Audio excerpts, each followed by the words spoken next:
Hello, everybody.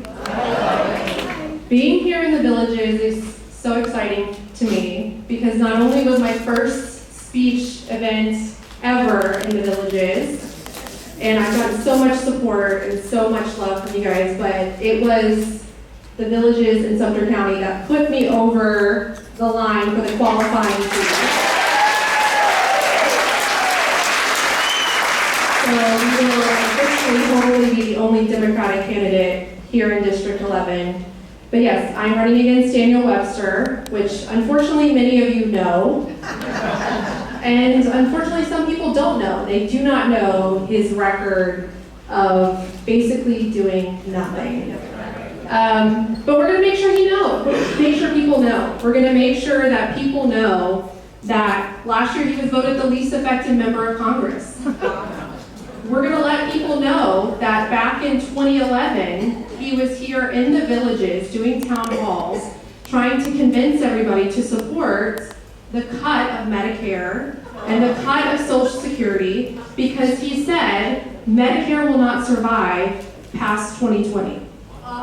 We have to do it because it's impossible, it won't survive. And here we are in 2024, and thankfully that did not pass, but he's going to try to do it again. He wants to cut the benefits that we've all paid into and we've all earned. In addition to that, he is trying to spin how wonderful and selfless he is as a fiscal conservative. So he's now been posting about how he's rolled back his salary every single year to 2008 levels. And he's saved his district over $5 million, and he is so proud to return a check to the Department of Treasury every year because he has taken a pay cut.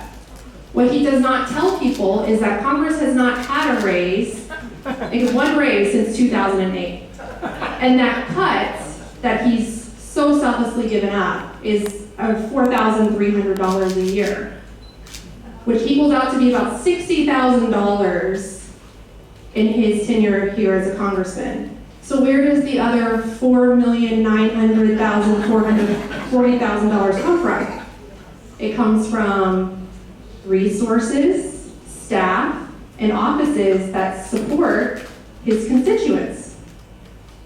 So he's making you believe that he's sacrificing so much for you, but instead he's made over $2 million in salary, not including his benefits, and you're the ones that are suffering. His constituents are the ones that are suffering because you don't need the resources if you're not doing the work.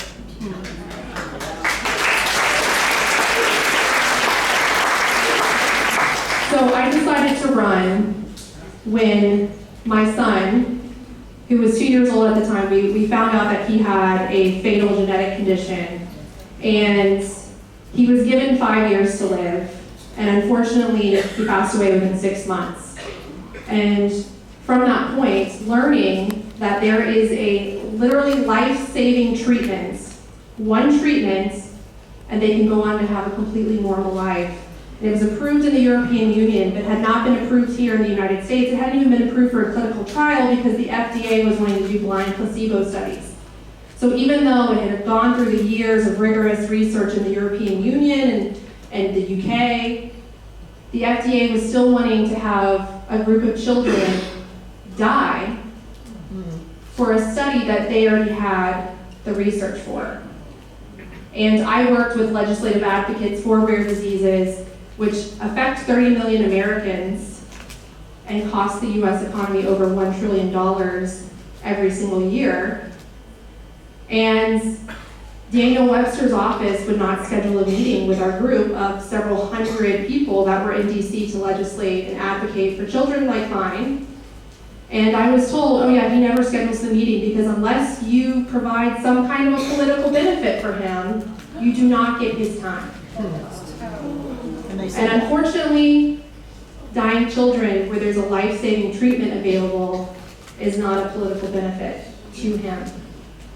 I have children that are suffering the same thing that my son had, and in Florida, and because of the Medicaid coverage here and how horrible it is, they cannot get treatment.